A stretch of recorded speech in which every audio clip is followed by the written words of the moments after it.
a virtual tour of the lab, and we wanted to also, in doing the virtual tour of the lab, tell the story of the research that occurs at the Cyclotron lab and that will occur in the future at EFRID. One of the reasons we wanted to do this is because whenever I tell people in the Lansing area, in the East Lansing area, that I work at the lab, they get very excited. They have all sorts of questions about what we do there. And we don't do any defense work or anything like that. We do pure science. And there's a real hunger and curiosity for the work that we do there. And we don't always have an opportunity to give an open house. So we do that about once every 2-3 years, every couple of years, when we open up the entire facility so people can walk through and have a look. But it's a very large undertaking. And even when we do open things up, it's hard to see all the equipment. It's hard to get a tour. It's not very accessible. There's lots of stairs. It takes many people to do this.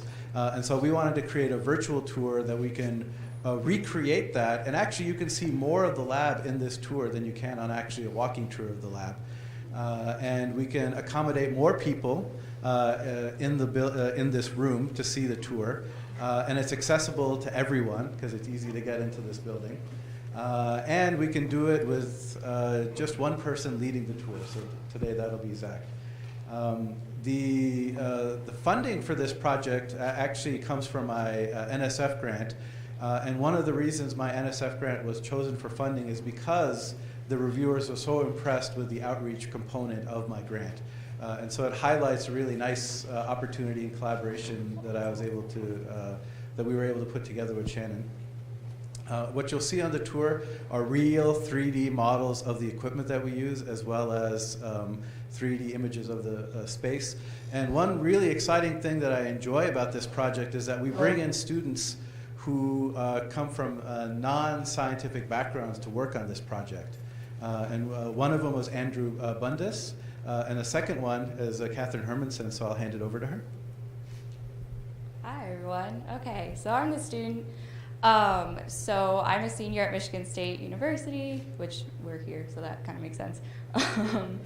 I study media and information, and my focus is on animation and comics. So I study everything from 3D model building, animation, 2D animation, motion graphics, graphic design, kind of the more artistic communication side. So I got brought in on this project. My professor knew Shannon, and Shannon knew JD, and there was just some communication that happened, and I got brought on board. And so basically my job is to take all of the interesting, wonderful things of the FRIB and try to translate that. I'm coming from a background of being kind of ignorant to what's going on in there, because I'm not a STEM person, so I don't know a lot of the science that happens there. So that's kind of part of my job, is to translate that. Translate the machines, translate the science, the careers that happen in there into something that somebody like myself would be able to understand and to enjoy. So that's what I'm doing on this project. Oh, okay, so the toy. So this is our 360 camera that we've been using, and it's an Insta. And so it has 6 lenses, and it's used to create 3D 360 images, and so we've been placing them throughout the facilities to be able to project it onto the Digistar systems. It's been really successful so far, so I'm excited to see where we can go from here. And yeah, it's very exciting. Yeah, so that's me. And we'll hand it over to Zach. Cool. Thank you. You don't need it. How many microphones does it? Okay.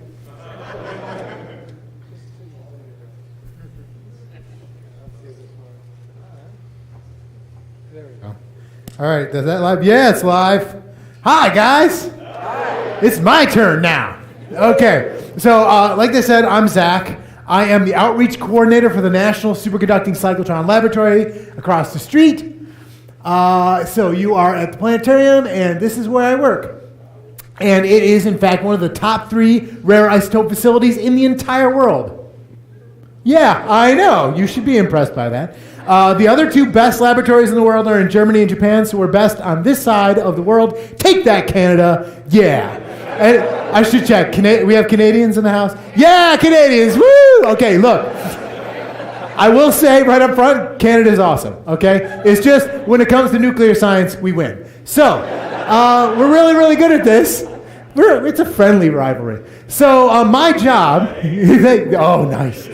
My job, 100% of the time, is explaining what we do in that laboratory. It is a large National Science Foundation funded facility. And of course, one of the great things about the National Science Foundation, if they're going to give you a lot of money to do this kind of research, they require that you explain it to people.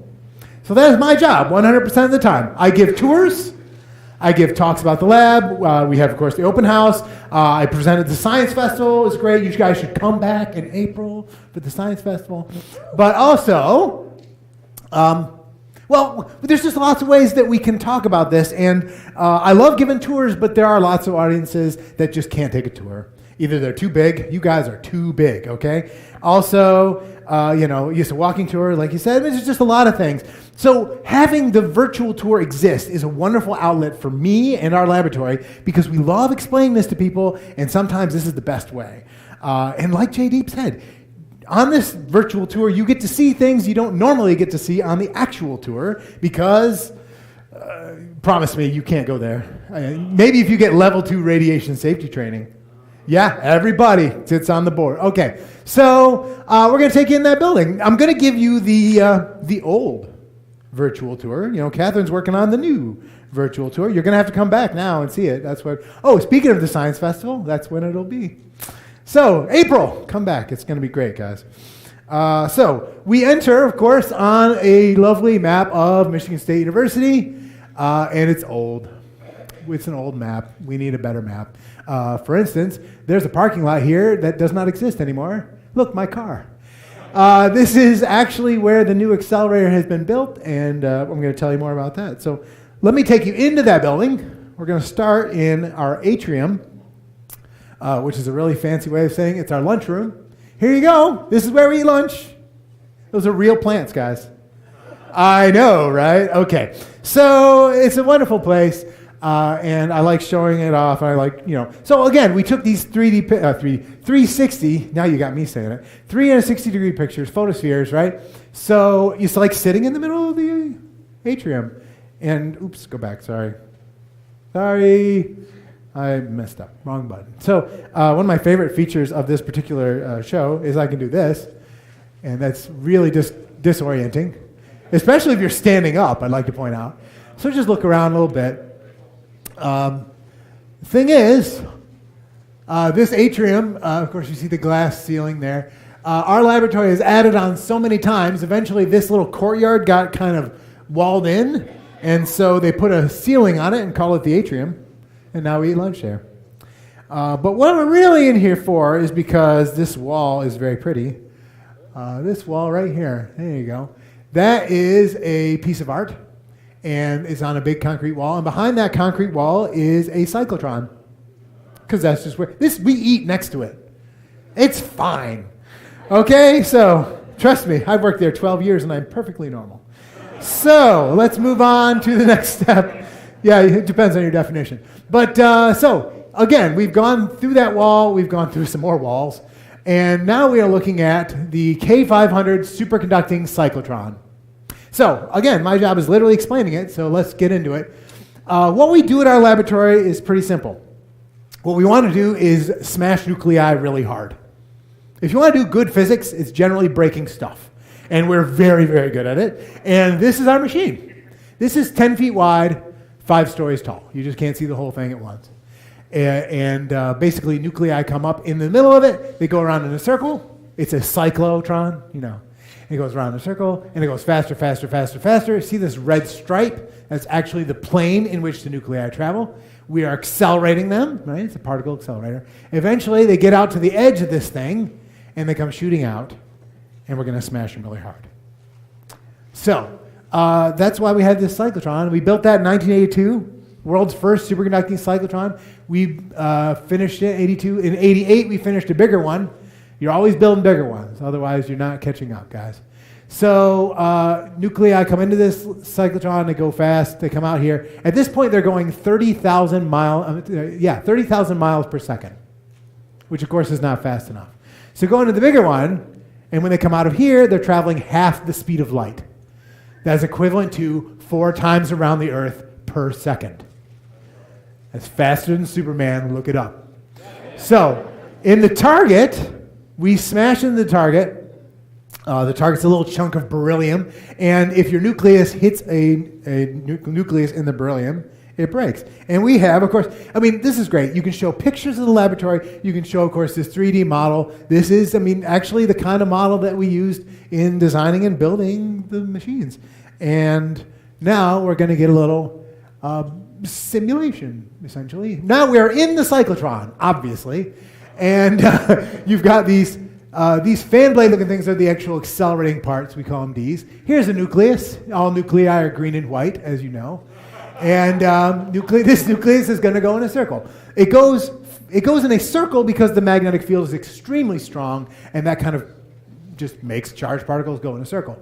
It goes faster because these fan blade-looking things charge up to 140,000 volts. So really high voltage is how you're going to make the nucleus go faster. So you can see it is accelerating, and it's going to make us very dizzy. So eventually it does actually travel to the outside. It's going fast enough that it gets all the way to the edge, and now it's going to escape the cyclotron, going down a pipe, which it does not show you a pipe. But there it goes, off in the distance. It is traveling, and it is now going to fragment, is what we call it. It's smashing, is of course what we're really doing. So we have a target, like I said, is beryllium. Here's a nucleus of beryllium. I'm sure there's other nuclei of beryllium around. It's just they're very far away. And here comes the nucleus we accelerated. It's something stable, oxygen 18, right? You're breathing it. It's great. And here's beryllium 9, and your oxygen 18 is coming in at half the speed of light. We slowed it down for you, so you'll see it. Yeah, we're helping you guys out. It's great. So the nucleus comes in. Of course, you couldn't see this either, right? We're making it easy. So the nucleus comes in at half the speed of light. And literally, if it, physically bumps into the thing, it shatters. A whole lot of fragments fly off in different directions. And what you have now is something else, right? You had stable oxygen. You had stable beryllium. Now you have lithium-11. This is pretty short-lived. This is radioactive, exists for less than a second. Boron-8, less than a second. Helium-4, stable, boring.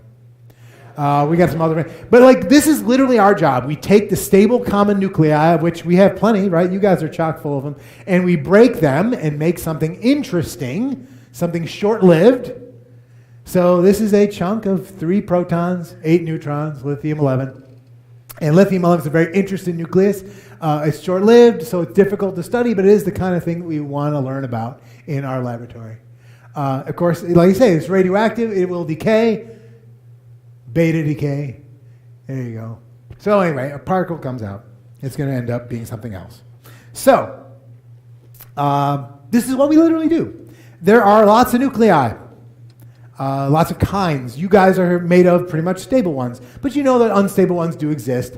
Carbon-14 you probably heard of, uranium, all that kind of stuff. There are many, many, many rare radioactive isotopes is what we call them, and our laboratory wants to study them. The only way we're going to get them is by making them ourselves. So here's the thing. When we smash nuclei, we make lots of different fragments. And the problem is, you don't want them all. You only want the specific kinds of nuclei that you want. That seems clear. So researchers come into our lab looking for something specific. Maybe lithium-11, maybe. Well, we smashed the nuclei way back over there in the corner in the target. And coming out of that target is a lot of junk, frankly. Because you smash 1 billion nuclei per second, and of those billion per second, you might get one that you actually want. Because you don't control what you're going to make. So how are you going to get just the lithium-11 out of all the stuff? Well, this is the filter. If you've ever heard of a mass spectrometer, that's what chemists use to separate different elements. This is our mass spectrometer, 35 meters long. And it's going to select one nucleus out of 1 million billion others. With magnets. Everything's magnets, guys. That's how you solve problems. So what we have here, this big gray one, is a dipole magnet. You can think of it kind of like a prism. If you send white light into a prism, it separates the colors. This magnet separates different isotopes, different kinds of nuclei. So according to their charge and mass, you can pick out the nuclei you want. So this is the separator. If this is kind of like a prism, this one's kind of like a lens. This is a whole bunch of magnets, quadrupole magnets, that focus the beam of nuclei as they go through. So you want to keep them going in the right direction, separate out the ones you don't want, keep the ones that you kept still going in the right direction, et cetera, of course. And yes, it's green. It has a big white S on it. That's just how we do. It's pretty obvious. So you smash a whole lot of nuclei. You make a few that you want. You filter out all the garbage nuclei with this thing, and now you've got a beam of very few nuclei that are interesting to you, and now you're going to measure them. Now, of course, this is the hard part. Well, it's all hard parts, frankly, but in the end, you're trying to study something you can't see. So how do you do that? Well, nuclei come in here, in this pipe. You always travel in pipes. If nuclei go through the air, they hit air and stop. So there's no air in here. It's a vacuum of pretty much outer space. It's pretty much the same pressure as outer space coming through here. Nuclei hit a target here, actually, and then fragments fly. In fact, through the air, it's neutrons fly through the air. Neutrons are not stopped, and they hit these black bars over here. These black bars, there's 288 of them. On the inside of these black bars, they are a clear plastic. When neutrons or other radiation hits that clear plastic, it glows purple. It's very pretty. I've seen it. So how do you observe these particles? You can't look at them directly, right? The most powerful microscopes on Earth barely see an atom, and the nucleus is 10,000 times smaller. You're never going to see these particles, but you can see purple light. That's not so hard. The purple light comes down here to the end. These are photomultiplier tubes. They amplify light. They send a signal through, 12 miles of wire we got here. 12 miles of wire. This is a really great spaghetti. I mean, if you think you got spaghetti problems, okay, we got it, seriously. And then we bring the signals into the computer here, and the computer says, aha, I saw some light from this bar, so I can tell you where that particle is. I can tell you how fast it's going, what direction it's going, all that stuff. So there's actually two sets of black bars here. The back set here is MONA, Modular Neutron Array. This is LISA. Yeah, they worked hard on that, guys. A large multi-institutional scintillator array. I'm not kidding, okay? It's really important. You guys, yeah, why not? They smile. It's just a very enigmatic smile. Okay, so important to have good acronyms. You guys all know this. It's very important. So Mona Lisa, what's great about Mona Lisa, aside from the name, it's a collaboration of over a dozen schools. Faculty of those schools designed and this particular detector. Undergrads built the whole thing. Undergrads brought it here, put it together. Undergrads do their own experiments. Right? This is a $2 million student project. Right? That's my favorite thing about it. And one of the most important things that we can do in a world-class rare isotope laboratory in the middle of a university is teach the next generation of nuclear scientists. What better way than getting your hands dirty on this thing? So there you go. It's great. So it's a wonderful, wonderful detector. It's one of our many detectors. And I've got a model of it as well. It's just a whole bunch of bars, But Mona Lisa is great, and it's a wonderful detector. It has actually been removed from that room. We really do need to update this particular tour because that room is now empty. We're in the process of moving something else into it. We've moved Mona Lisa somewhere else. But Mona Lisa will continue to be a very important part of our work because, like I said, training the next generation is a big deal. So that's how we measure things we can't see, and we're quite good at it. Otherwise, people wouldn't want to come to our lab. Now, what are we trying to do? Of course, I already mentioned, right? Studying the nucleus. Look, it's stuff, right? Just like you, made of atoms, center part is the nucleus. There's an important point to make right here. We draw this picture a lot, right? It's called the Bohr model of the atom. Is it accurate? Not even close, okay? This is what we like to show people because it's the easy thing to look at and everybody recognizes it, and that's great. Guys, if this was to scale, you would not be able to see the nucleus because it's so small, right? But in the process of studying these ridiculously tiny nuclei, we are trying to understand how matter as a whole works.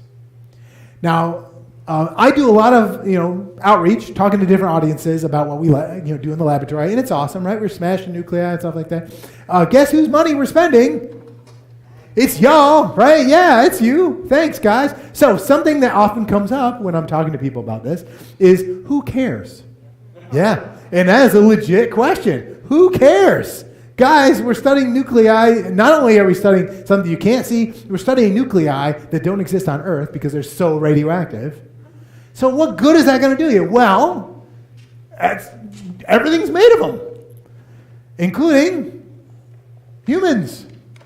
And the things that we use to study the nucleus, the detectors that we invent to measure the nuclei, you now call MRI, CAT scan, PET scan, X-rays. We invented ways to study the nucleus, and now they're using those same ways to look inside your body without cutting you open. You're welcome. Okay? Yeah, it worked out. It worked out, guys. Yeah. I love it. You guys are giving me way too much credit. I appreciate it. Okay, I just like taking credit for things. So, MRIs, right? So doctors are figuring out what's going on in your body. They actually can, in fact, treat cancer. They're killing tumors with particle accelerators. They're just training high-energy particles on the tumor cells and killing them off outright. We are curing cancer with nuclear science. That's pretty good. What else can we do? Well, you probably know about, we can make electricity. 20% of the electricity in this country is made with nuclear power, just breaking nuclei. And different countries in the world have sometimes more energy made that way. So that's really important. There's a ton of applications, right? So who cares? It's valuable to study the nucleus. The things we learn become useful. And this is why we keep doing it. And that's why we keep building new things. You are now standing in a building, not really, you're sitting in a building, that I can't take you on the actual tour. Nobody ever gets to go here. It is between our building and the Wharton Center, if you've ever been there. So, right, your Broadway shows are on one side, nuclear science is on the other side. And in this building, we have a clean room. That's what we're looking at right here. This is a clean room. Let me rotate this slightly. In that clean room, my apologies. Probably don't really need to do it again. Definitely look down. It's a problem. Okay, so in this room, you can see there's a few metal cylinders kind of sitting on a cart back here. Those metal cylinders are next generation particle accelerators, right? If you're trying to do cutting edge, world leading research, you have to be improving your laboratory all the time. That seems pretty clear. Well, our lab's been around since 1964. The only reason we're still around is because we are always improving the laboratory. Well, we're building something better, all the time. I told you we're top 3 in the world. Is top 3 good enough? No, thank you for saying that. You got to be number 1. You got to keep improving. So we are currently in this building in the middle of what used to be Bogue Street, building these cylinders. These cylinders are a linear accelerator, basically. There's a kind of a pipe that goes through them all. And nuclei come in one side, and the cylinder charges to 1,000,000 volts. Never touch.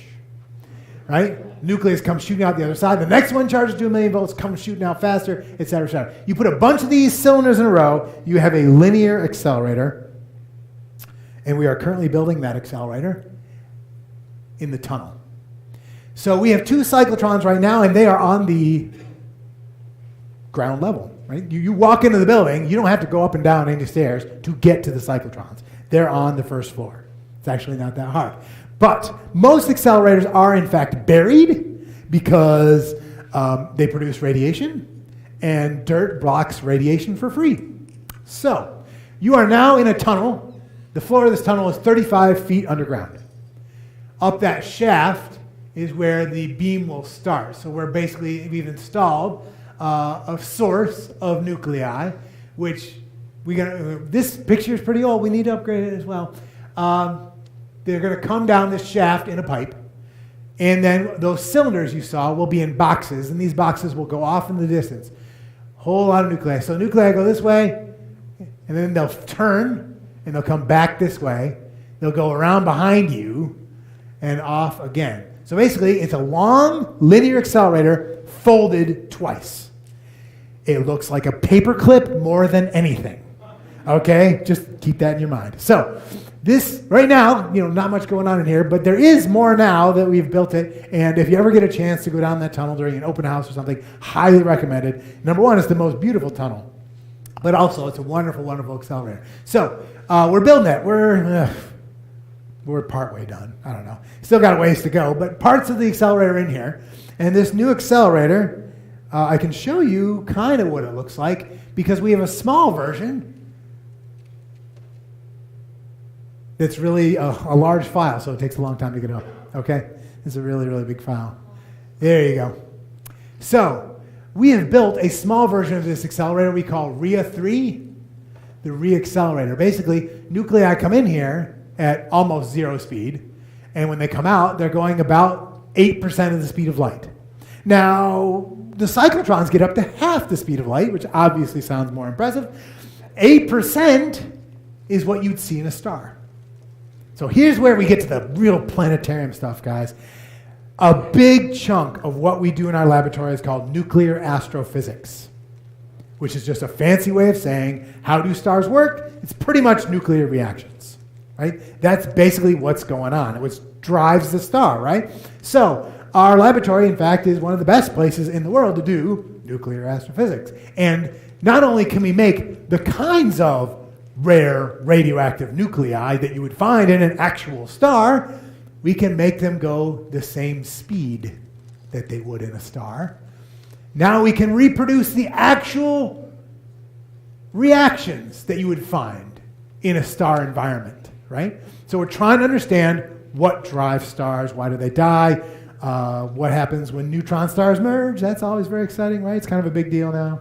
So these are the kinds of things we do, and we can reproduce it in the laboratory. So in building this small accelerator, we built 15 of those metal cylinders in a row, and it goes not that fast. But FRIB, I haven't even said the name yet. FRIB, let's go back for a second. Down in this tunnel, we're building the FRIB accelerator. F, facility. R, rare. I, isotope. B, beams. FRIB, it looks like FRIB. I promise you it's FRIB. And it is the facility for rare isotope beams. And this new accelerator, when that is in place, the facility for rare isotope beams will be able to do nuclear astrophysics and other things better than we ever have before, right? That's kind of the deal, actually. So building this was kind of a proof of concept. Nobody's ever built an accelerator like this before. We did. It works. Now we're building a much bigger one. So what are we going to be able to do? Well, we're going to be able to study the stars, like I said. Bring them down to Earth. So look, Orion, right? You got Orion's Nebula just below the belt. And Orion's Nebula is, of course, a stellar nursery. So understanding protostars, how stars begin their progress towards the main sequence, that will be an important part of what we want to learn at our laboratory. We want to understand the main sequence fusion that goes on in the star. And of course, the steps towards the end of the star's life, right? So at the core, we've got a lot of really hot gas. It's performing fusion. We can reproduce fusion reactions in our laboratory to try and understand how that works, why it fails in some cases, that kind of stuff.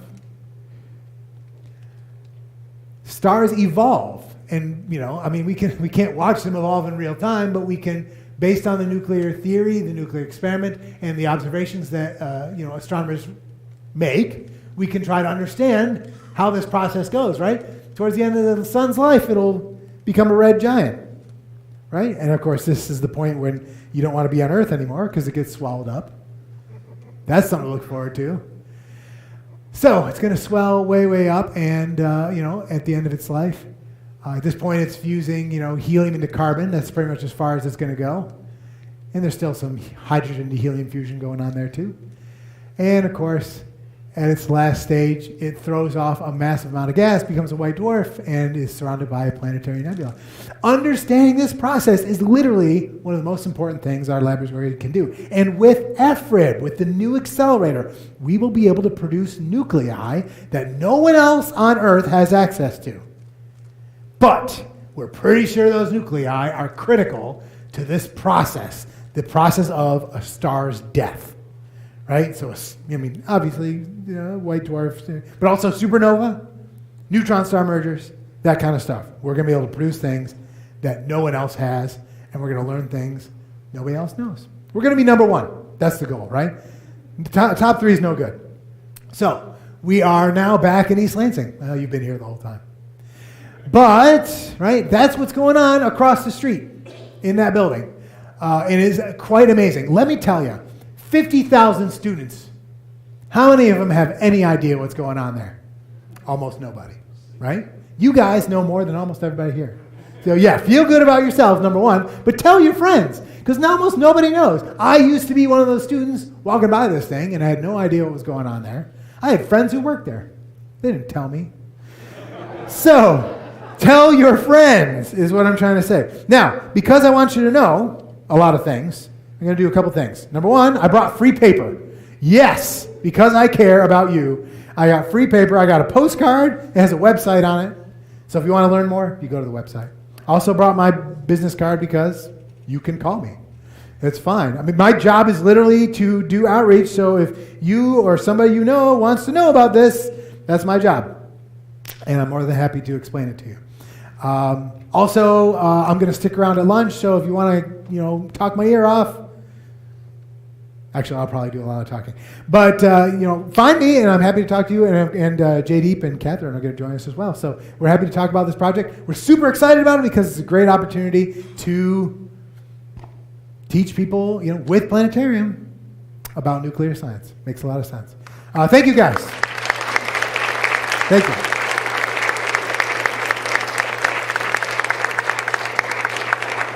I can take questions until they make me stop. Yes. Thank you for taking us on this journey. I'm going to try to Journey. Yeah, go ahead. in chronological order. First thing, Catherine, you mentioned in the beginning you're not a STEM professional. Mm-hmm. You're at a career expo, and you're familiar with STEAM? STEAM is putting art back in the career expo. They're saying if we're hiring someone, we're really wanting STEAM more than STEM. So Science, it's great that technology, you guys are doing arts, this, and putting mathematics. art in the STEM. Yeah. Second question, I guess, is your logo. I don't know. Now that I saw your presentation, I kind of understand it. But this summer I was at Newgrange. It's a UNESCO site in Ireland, and they have a passage tomb. And the symbol that you have for your logo is really, really close to these ancient stone carvings that nobody understands. And as soon as I saw your logo, I thought, wow, I wonder if that's intentional. And then after seeing your blueprint designs, clearly it's not. But you've somehow come to the same logo as ancient stone carvers and ancient. So I'm not going to say that there isn't some mysterious connection. I'm not going to say that. Time travel. There you go. And the last question is, you have 1 million volts in your new 3-cylinder. Yeah. Okay, I'm thinking about dielectric breakdown. Oh, I know. Okay, like... How do you achieve 1 million volts across a small gap without getting sparking? Yes. It's hard. But that's why, so we have 800 some people. This is something I didn't mention already. We have 800 some people working at our laboratory. And we have a ton of accelerator physicists whose job it is to invent these things. So, of course, that is a real trick. Applying that high of a voltage, a ridiculously strong field. Of course, those cavities have to be very precisely formed and extraordinarily clean, because any dirt on that surface is going to cause sparking. But they do it. It is hard making that, but they have spent, what we're building now is the result of decades of design and development. So we're getting there. We're getting there. Come to the open house sometime. They might be able to show you an actual cavity. My question isn't 100% serious, but it's pretty serious. Obviously, you guys do rare element research, or rare isotope research, particularly. But is there any effort to discover a new element so you can name it Michiganium? Is there? Aha! I knew it. Okay, here's the thing. I just went to this talk. It was did you see that talk? It was really good. I just went to this talk by this guy out of Berkeley who's doing new. They're always working on new elements. Of course, a lot of the new elements nowadays are being discovered in Dubna, Russia. They got a facility there that's really good. And the trick with discovering new elements, heavier elements, is you got to take really heavy things and somehow manage to get them to jam together, right? Doing fusion on heavy elements is extraordinarily difficult. Now, our research is generally breaking heavy stuff down into something lighter. So, in general, we're not aiming for that. However, That's not to say that with the FRIB accelerator, we couldn't do exactly that.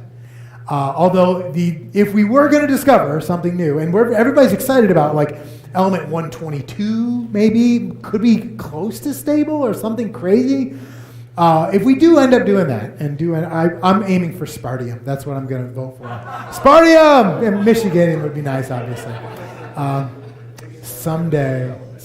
Yeah, I know. It would be clearly, it'd be nicer if Michiganium, I suppose. So yeah, that's the problem. You don't get to name isotopes. I grew up outside SLAC, and I'm just curious how your facility compares to what SLAC's doing, if you guys work together, and the facilities that you mentioned in Germany, where they are, and what you are doing with them potentially, if you're allowed to talk about it. Sure. And I hope you are. They don't tell me anything that we shouldn't tell people, because I just tell everything. So SLAC, Stanford Linear Accelerator. Basically, the linear accelerator goes through a mountain. That's pretty sweet right off the bat. SLAC, like a lot of other laboratories, it has a big accelerator. They're doing pretty much electrons that I know of. They're accelerating electrons. We accelerate heavy ions, so there's a little bit of a difference there. There's so many different accelerators around the world, and they have different goals, essentially. One of the biggest electron accelerators I know about is at Jefferson Laboratory in Virginia. And they're also doing nuclear research, but they're studying stable nuclei, and they're just shooting electrons in there and trying to understand the structure. And we study rare radioactive ones. And then, of course, the Large Hadron Collider at CERN in Switzerland, right? That one's, 17 miles around? I got to do it like this. Okay, so that accelerator, they're trying to break down to they're trying to understand the most fundamental, smallest pieces of matter, quarks, gluons, that kind of stuff. So there's lots of accelerators, and they're doing different niches of physics, generally. So there's physics, there's nuclear, there's rare isotope, and we own that. That's like, so so SLAC does something different, JLab, everybody, they're all doing something different, and like, we found our niche, and we're trying to be number one in that. Now, the other two labs I mentioned, GSI in Darmstadt, Germany, and RIKEN in Waco, Japan, are two of the other best rare isotope laboratories in the world. And, we compete nominally, but we're all nuclear scientists. So a lot of our researchers go there for their experiments, and a lot of theirs come to us because it depends on who's doing the best work in that particular niche that they're working on. Like I said, we're really big into nuclear astro. So if people want to do that, they're probably going to want to come here. And then, of course, the goal is, once FRIB is done, why would you go anywhere else? That's the goal. So it varies. All right, so I have to ask you to forgive my ignorance. I haven't had a particle physics class yet, but That's fine. so why do you choose beryllium as the base to smash stuff into? Yes. Okay. So I actually know this one. We have 800 some people working at the lab. Sometimes I'll be taking a tour and people will be like, "What's that thing?" I have no idea what that thing is. Okay, so beryllium is actually a really good element for this. If you're trying to send a beam of possibly charged nuclei through a target, basically the more electrons that these nuclei see, the more the beam will tend to spread because they're interacting electrically with the electrons, and you got positive and negative charges. So you want to have the lowest electron density you can get. Beryllium is element 4. It's only 4 electrons so that's pretty good. Hydrogen would be even lower, but beryllium is solid, which is great. And so beryllium, another nice side effect of beryllium is that it has a really high melting point. So you have this solid chunk, you hit it with a beam, it doesn't melt.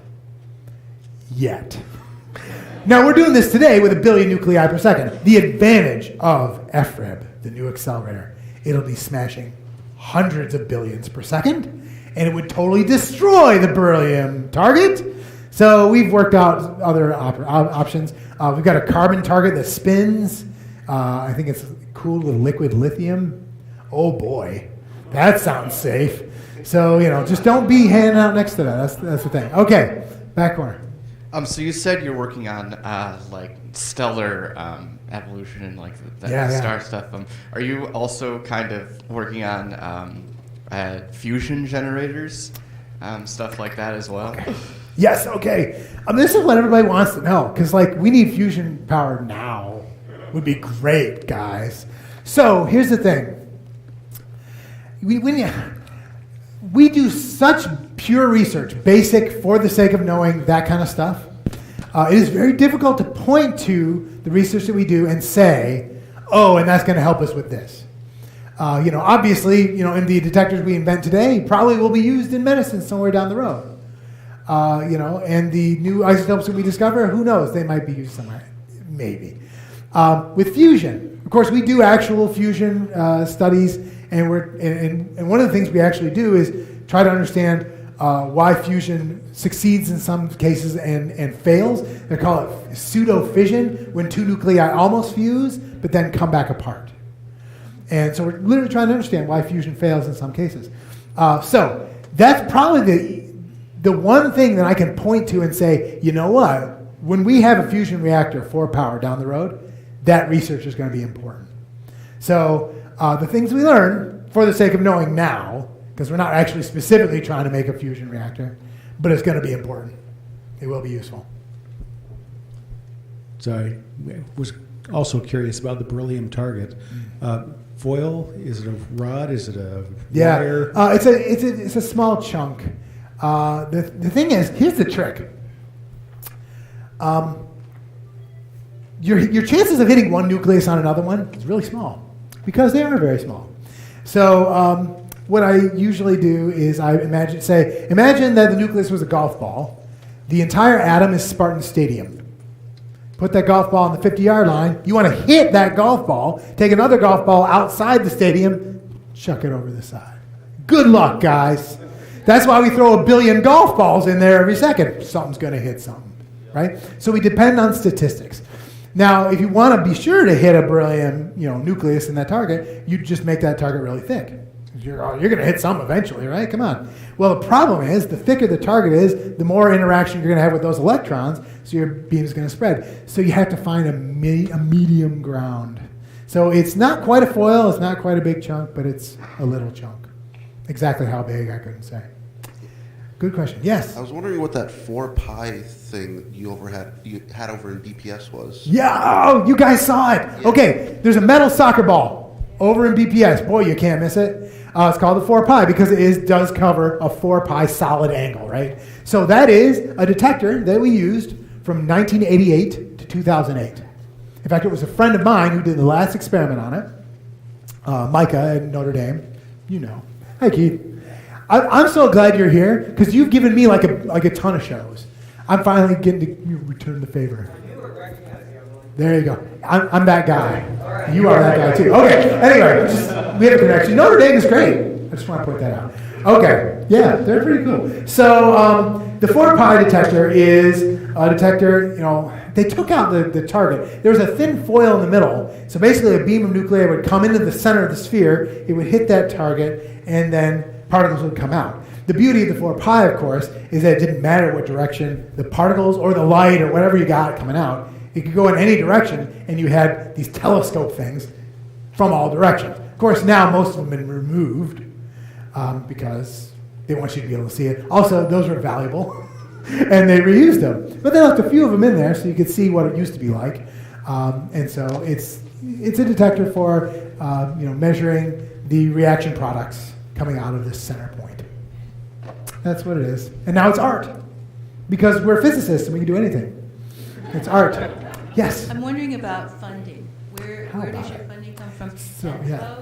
how are the individuals that you hire funded? Are they all working on grants, or is there some basic budget that is going to be applied by the administrators as they want to? Money. Let's talk about it. Yeah, so we have an operating grant from the National Science Foundation, so it's tax money. And that is $23 million this year, I believe. $23 million. It's usually on a 5-year basis. So they say, okay, we're going to give you this grant for the next 5 years, and at the end of 5 years, we'll review you, and if we're still happy, then we'll renew that grant. So that's for operating, that's for running the laboratory. Now, the faculty, probably not on that grant. They often get their own grants. So JD wanted to do this great new project, So he applied for an NSF Career Award, and he got it, because that's how good he is. And, of course, that's how good our faculty are. So, yeah, they're mostly grant funded. There's a few faculty salaries that are supplied by MSU. But our operations are entirely in NSF, and then the various other projects that are around the laboratory.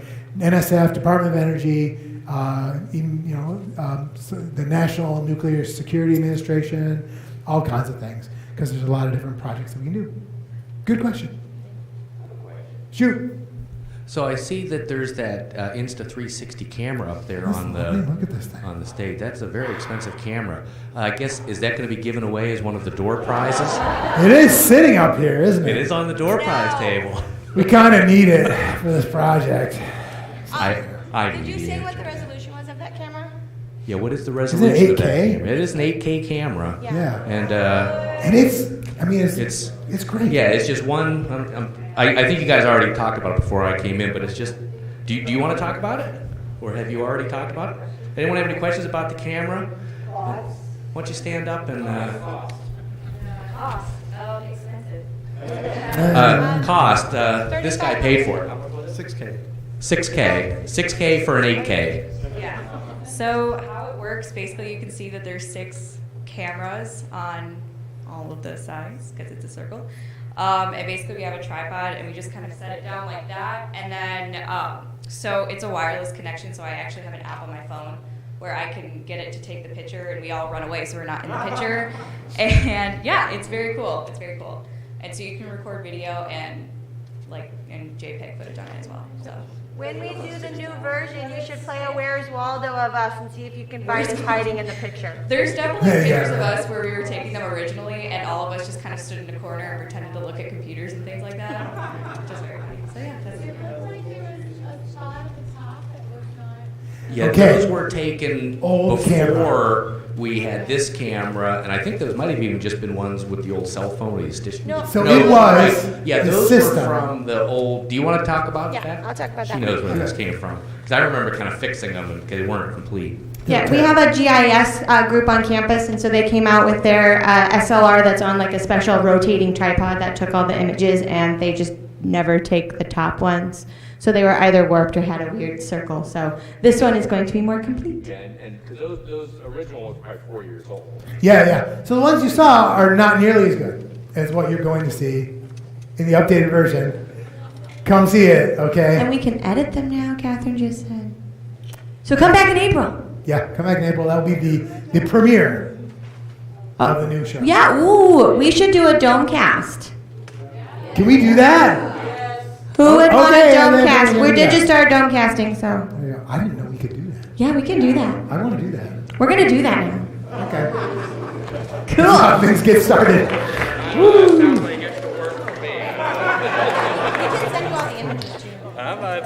Can I do it with All right, shadow puppets? 12:08. Jeez, I whiz. Am I cutting into lunch? Any other questions there? Oh, yes, there's one more. And then I have some announcements, and then it's food. I think this might actually be the most important question that anyone has asked. How do you mitigate the creation of monstrous plant life and superhumans? Okay. So we built this tunnel for all the students that. No, I'm just kidding. Okay. So radiation. Okay. So what I love about our lab is people are always asking these. Although usually it's more. Yours was very creative, right? Because usually they're like, "Well, do you guys glow in the dark?" Ha ha. No. Right now, of course, we are making radioactive material 24 hours a day when we're running experiments, which is most of the time. The beauty of it is twofold. Number one, we make tiny amounts of radioactive material. I mean, we're smashing 1 billion nuclei per second, which sounds like a lot, unless you remember Avogadro's number, which is huge. So just forget it. And we really only have radioactive material while we're making it. So like if there's an accident, oh no, the cyclotron has broken down. Well, I guess we're not making radioactive material anymore. So the beauty of it is we only have it while it's being made. Now to prevent that radiation from getting out, we were very concerned about that, and we want to keep ourselves safe. And I take tours up there, and people go through. So the equipment is all surrounded. It's on the first floor, but it's surrounded by walls of concrete 6 feet thick. That blocks the radiation very effectively. The thing is, of course, we're building this F-rib accelerator, which is going to be much higher energy and much more particles. So that's why we buried it. And it's just easier to block the radiation. 6 feet of concrete wasn't going to cut it, is the point. So that's why it's okay to take a tour. Come visit me sometime. You can get my card. See, this is with the free giveaways. You want a piece of paper? Free giveaways. Okay, I'm going to give it over to Shannon. Thank you very much. Thank you. All right. So, first, someone left a jump drive in the computer and the first paper session in BPS. So if you need that, it's up at our main desk at the cash register. That's something I would forget if I didn't say it first. All right. Also, I wanted to say our breakfast was sponsored by Laser Fantasy. Our morning break was sponsored by Chroma Cove. And our lunch is sponsored by Clark and Skyscan. Woo. And then our afternoon break while we have everyone here is sponsored by the Illuminati. Yay. Woo. All right, now it is lunchtime. Lunch is all set up back in the same place where we had breakfast this morning. Lunch teardown is going to be right around 1:15 so we can get the room ready for business meeting. But there's plenty of food ready to go, so go eat. It's taco bar, yum yum. Business meeting at 1:30. And one more thing, so JD, Catherine, and Zach are having lunch with us as well. So if you have more questions for them, they get free food, but they get to answer your questions too. So, yes, what?